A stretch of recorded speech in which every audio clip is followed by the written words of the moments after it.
Bienvenidas y bienvenidos a SDG Media Zone. Muchas gracias por acompañarnos a esta sesión. Nos da mucho gusto saludarlos desde la Ciudad de México. Mi nombre es José Gordon y voy a ser el anfitrión de este panel de discusión centrado en tres puntos. Por un lado, vamos a hablar de la emergencia climática y cómo abordar este reto. Por otro lado, vamos a hablar de los objetivos de desarrollo sostenible y el papel de la protección de la biodiversidad para la supervivencia humana. Hoy contamos con la presencia de tres notables científicos en el terreno de la ecología, de estudios estratégicos sobre energía, medio ambiente y cambio climático. Nos acompañan la doctora Julia Carabias, destacada bióloga, ecologista y activista mexicana en favor de la conservación de la biodiversidad. Nos acompaña también la doctora Leonora Milán, que es bióloga, divulgadora y periodista que acerca la ciencia y la cultura a los jóvenes. Y nos acompaña el doctor Mario Molina, Premio Nobel de Química, pionero a nivel mundial de la química atmosférica. La verdad nos da mucho gusto tener este encuentro en donde vamos a hablar del tema de la emergencia climática y lo que nos dice la ciencia. Bueno, yo creo que lo primero es entender entonces este proceso de que somos parte de ella, que hemos transformado ya más de la mitad del planeta, el 75% de hecho de la superficie terrestre tiene algún tipo de impacto y el 60% de los mares. Estamos colocando en efecto a 1 millón de especies en el límite de la sobrevivencia, en peligro de extinción. No nos hemos dado cuenta de que ese ensamblaje de las especies, esa biodiversidad, que no solamente son especies, sino también son sus genes y en dónde se ubican, que son los ecosistemas, ese ensamblaje va teniendo un conjunto de funciones que están todas interactuando y esas son las interacciones que nosotros utilizamos para nuestro beneficio. No podríamos pensar la vida humana sin la biodiversidad, evidentemente. Si nosotros acabamos con esa biodiversidad o los espacios en donde se encuentra, porque no se trata de conseguir la biodiversidad a manera aislada, especie por especie, en un jardín botánico, en un zoológico, se trata de sus entornos naturales y para ello lo que es indispensable es la consolidación de las áreas naturales protegidas con grandes espacios para que esta biodiversidad pueda seguir funcionando. Muchas veces pues no tomamos en cuenta esa responsabilidad enorme que tenemos de que el progreso que tenemos, nos tenemos que asegurar de que tome en cuenta el bienestar no solo personal nuestro o de la gente que conocemos, sino de toda la sociedad y de la sociedad en el futuro. Y ese es el gran problema del cambio climático. Ya tenemos cambios muy importantes que nos están afectando hoy en día, que ya nos cuestan mucho, le cuestan mucho a la sociedad y claramente le hubiera convenido más a la sociedad no cambiar la composición química de la atmósfera al grado que lo ha hecho. Pero todavía más preocupante son los cambios que se vienen en el futuro, que si de no actuar ya en esta década, no vamos a poder parar esos cambios. Así es que es importantísimo reconocer esta enorme emergencia de cambio climático, pues aceptada por todos los expertos en cambio climático. Es el papel de la ciencia, demostrar objetivamente que sí estamos entendiendo qué es lo que pasa en nuestro planeta y todas las conclusiones están basadas en observaciones. Pero tengo que aclarar aquí, es muy importante, por importante que sea la comunidad científica y la ciencia misma, la ciencia no nos dice qué es lo que tenemos que hacer. La ciencia simplemente nos dice qué pasa si hacemos esto o hacemos el otro. Lo que tenemos que hacer es cuestión de responsabilidad, es una cuestión de ética. Lo que es importantísimo es que nosotros en la comunidad científica trabajemos con otras comunidades, por ejemplo, los economistas, los sociólogos, pero también los políticos, para que todos juntos armemos pues este plan de emergencia que tenemos de empezar a actuar ya en esta década. Y tenemos que estar trabajando con estas y con las dificultades enormes que representan Y también el problema social enorme de que tenemos todavía mucha gente con pocos recursos, mucha gente pobre en el planeta, que es la que va a sufrir más cuando, si es que estos cambios de los que estamos hablando realmente se materializan. Y el problema es que de repente no tenemos la posibilidad de discernir cuál de ese conocimiento al que tenemos acceso es buen conocimiento y cuál de este no lo es. Y estamos llegando a un momento en el que estamos viendo que la desinformación tiene consecuencias graves. Y este momento pandémico es uno extraordinario para estudiar este caso en particular.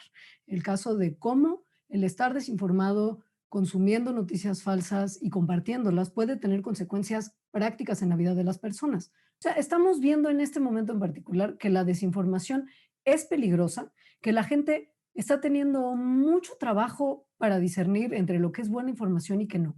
Y que las redes sociales están funcionando en vez de una herramienta que nos permite conectarnos y compartir cuestiones que nos lleven a un buen lugar, nos está sirviendo como una herramienta para compartir mala información de la cual mucha gente está empezando a ser víctima. Entonces, esto es una cosa preocupante en esos niveles en particular, pero también es preocupante en el tema que nos trae aquí, que es el del cambio climático.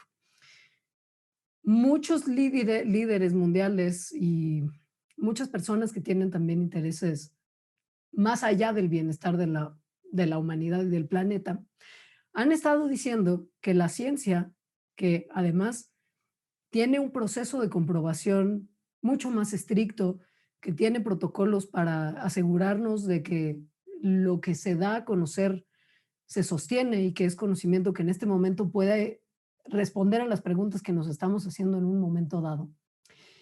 Y estas personas están diciendo que esa información que la ciencia ha obtenido como respuesta a sus preguntas no es real y que el problema del cambio climático no existe y que es fake news y que la humanidad puede seguir consumiendo, comportándose, utilizando recursos como lo estamos haciendo desde la revolución industrial para hasta ahora, y que esto no tiene ninguna consecuencia, que el cambio climático es una cosa que ocurre de manera natural y que nosotros no tenemos ninguna injerencia en esto y que para nada estamos empeorando el problema, sino que este es un problema que ocurre independientemente de nuestras acciones.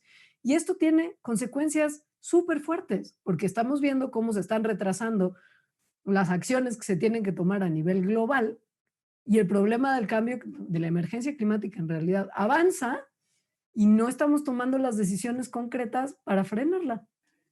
Bueno, yo creo que la tarea es enorme, los retos sí se muestran muy complejos, pero yo también creo que son viables y que todavía estamos a tiempo de revertir tendencias.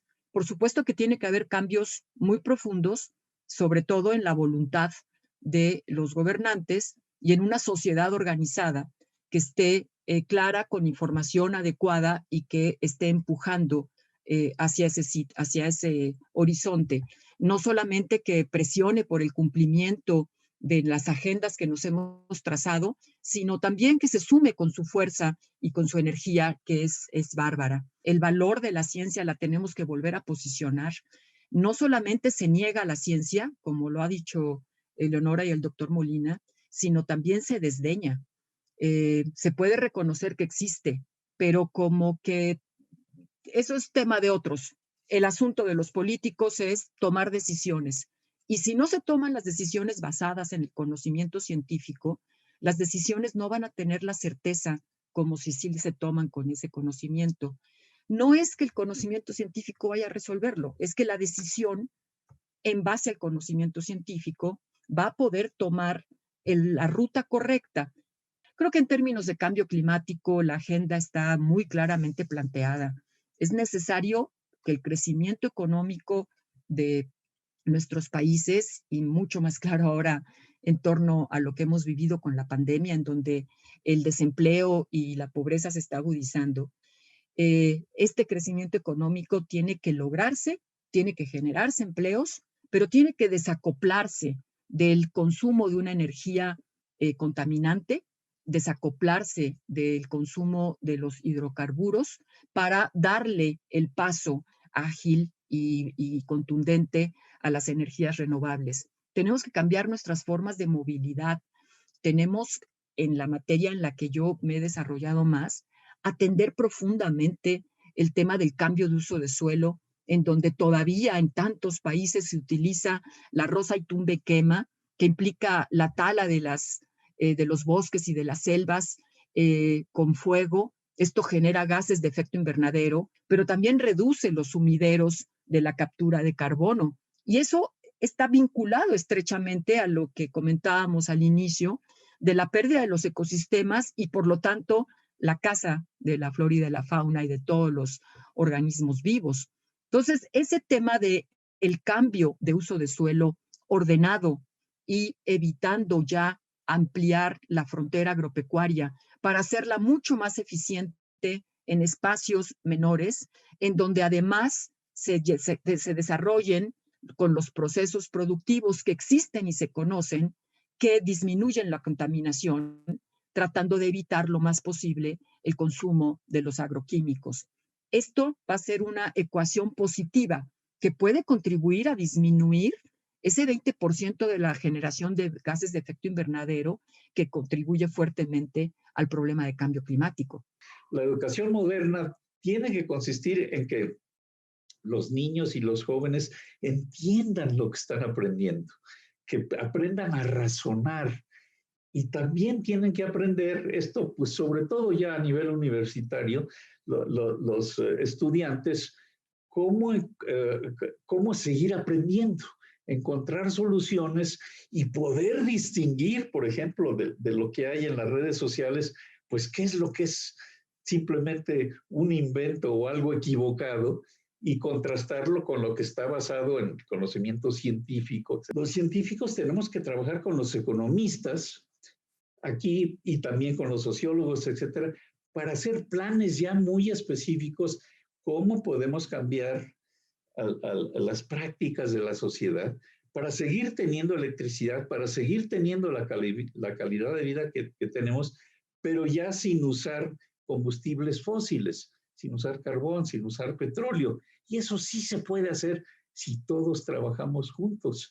Resulta que después de muchos años, finalmente, con ayuda de las Naciones Unidas, se puso de acuerdo, pues prácticamente todo el planeta, con el Acuerdo de París, de que cada país tuviera pues un mecanismo, un plan para empezar a reducir emisiones. Resulta que no es suficiente ese acuerdo, tenemos que reforzarlo. Y hay que reforzarlo cada 5 años. El acuerdo se firmó en el 2015 y este año debería de ser la siguiente reunión para reforzar el acuerdo. Pero en vista de la pandemia, pues esto se pospuso para el año próximo. Pero ya tenemos un mecanismo y, por cierto, pues no todos los jefes de Estado están de acuerdo. Entonces tenemos que seguir insistiendo en que es importantísimo que todos los países trabajen juntos para tomar las medidas necesarias, sobre todo para problemas globales como el cambio climático. ¿Y por qué son globales? Porque no importa en qué país se hagan las emisiones, afectan a todo el planeta. Así es que la única manera de resolver estos problemas es si todos trabajamos juntos. Pero yo soy optimista porque resulta que sí tenemos soluciones, sí se puede, sí hay ya descubrimientos, patentes y inventos que son lo suficientemente buenos para resolver el problema. Todavía hay, de alguna manera, como un dejo de incertidumbre en la mente de las personas sobre el tema de la emergencia climática. Bueno, pero sí es cierto que es un problema que estamos causando nosotros. Bueno, pero es cierto que yo puedo hacer algo para mitigar la crisis que estamos viviendo, o es solamente algo que tiene que ocurrir en escalas mayores, como a nivel gubernamental. Bueno, hay montones de excusas que nos damos como sociedad para no tomarnos en serio lo que está pasando y sobre todo para no tomarnos en serio la responsabilidad que tenemos todos en la solución del problema. El problema de lidiar con la incertidumbre es que la gente de alguna manera está esperando que la ciencia le dé todas las respuestas y un manual de acción que se siga como una receta de cocina y no nos damos cuenta que la ciencia también es un proceso que va encontrando distintas respuestas a distintas preguntas, que algunas sustituyen a respuestas anteriores que ya habíamos hecho, y que la incertidumbre es parte de la labor científica del día a día. Y que si en algún momento hubo incertidumbre respecto a los términos del cambio, de la emergencia climática y de nuestra participación en ello, no quiere decir que la ciencia no tenga por seguro que esto es un problema que está ocurriendo y que hay una serie de acciones que se pueden tomar para mitigarlos. O sea, me parece que hay un desconocimiento de cómo funciona la labor científica, de cómo se obtiene el conocimiento científico, y este se usa a favor de las personas para quien la desinformación en relación con la emergencia climática juega a favor. No nos gusta reconocernos como parte del problema y por lo mismo no nos gusta reconocernos como parte de la solución. A mí me parece que una estrategia muy importante para que el problema se entienda y se entienda nuestra responsabilidad para solucionarlo es hacerle ver a la gente cuán parte del problema es realmente. Hace poco hice el ejercicio de compartir en uno de mis programas una calculadora de huella ecológica, en la que la gente, metiendo ciertos datos sobre su estilo de vida, recibe al final el número de planetas que necesitaríamos tener si todas las personas del mundo vivieran como vivimos nosotros. Y el shock que tiene la gente es, creo que, una llamada de atención que puede funcionar para motivar tomas de decisiones positivas posteriores, ¿no?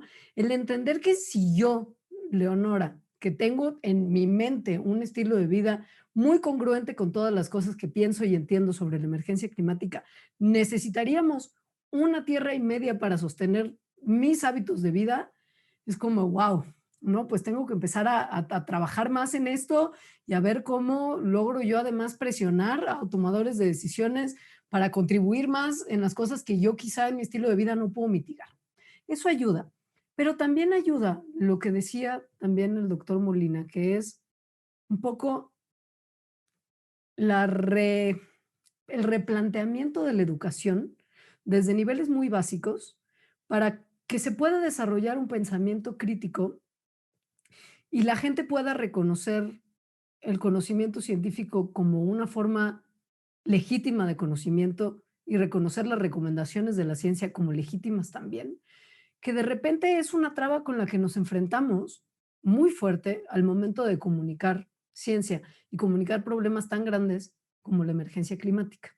Precisamente eso se traduce en la Agenda 2030. La Agenda 2030 del Desarrollo Sostenible y los Objetivos de Desarrollo Sostenible tienen la enorme virtud de ser objetivos, que cada uno tiene sus metas, que todos están entrelazados. No se puede resolver el objetivo de la pobreza si no resolvemos el tema del hambre, si no resolvemos el tema del medio ambiente en todas sus dimensiones, y ese entrelazamiento es el que tenemos que lograr como sociedad y como gobierno. Yo creo que ahí está el reto. En México tenemos toda una base formada, no solamente científicos de altísima calidad y universidades y centros de investigación que están formando más gente y generando conocimiento, sino también lo hemos tratado de traducir a instituciones. Tenemos una ley general de cambio climático, una estrategia de cambio climático, un programa especial de cambio climático, aunque no ha salido el de esta administración. Tenemos un Instituto Nacional de Cambio Climático. Tenemos tanto instituciones como marco normativo. Financiamiento hay que colocarlo correctamente. No se puede ir el financiamiento en temas que van en contra de los procesos de la sustentabilidad del desarrollo. ¿Qué es lo que nos está faltando? Yo creo que nos está faltando esa sinergia, en donde una sociedad clara, movilizada, entendida, esté participando de este cambio y esté exigiendo a los gobernantes el cumplir con las agendas nacionales, internacionales, a las que nos hemos comprometido y que han sido procesos de un largo e histórico de muchas décadas, procesos de participación de la sociedad y de la academia para poder establecer las metas que nos hemos venido trazando en el tema ambiental. La ciencia reconoce que no tiene certidumbre, la certeza absoluta de lo que conocemos, cómo funciona el medio ambiente, etcétera. Pero sí podemos hablar de probabilidades y de riesgos. Hace 10 años el panel intergubernamental de cambio climático pues decía, bueno, pues no sabemos qué va a pasar hacia finales de siglo, pero podemos hablar de un 90% de probabilidad. Hace 5 años ese 90% cambió a 95% y en los últimos 2 o 3 años, pues yo creo que ya estamos en 97 o 98%. O sea, aunque no tengamos la certeza absoluta, sí podemos afirmar pues esta cuestión de probabilidad que convertimos en riesgos. Es que trabajando en el mundo científico, con los economistas, con los políticos, los sociólogos, pues nos hemos dado cuenta que no tenemos que pedirle a la sociedad que haga sacrificios. Sí tiene que hacer cambios, pero podemos mantener una calidad de vida muy aceptable, pues simplemente tenemos que asegurarnos de que podamos convencer a toda la sociedad. Nos ayuda mucho la juventud, pero lo podemos hacer con los tomadores de decisiones de los distintos gobiernos, pero también con las empresas y los grupos sociales, etcétera. Entonces, de ahí mi optimismo. Creo que sí lo podemos hacer, pero sí tenemos una tarea enorme. Sí son cambios muy, muy importantes que estamos tratando de implementar. Tenemos que seguir trabajando muy, muy duro y tenemos que seguir asegurándonos de que estos cambios que son factibles, de que realmente se implementen, ¿no? Ese es el reto.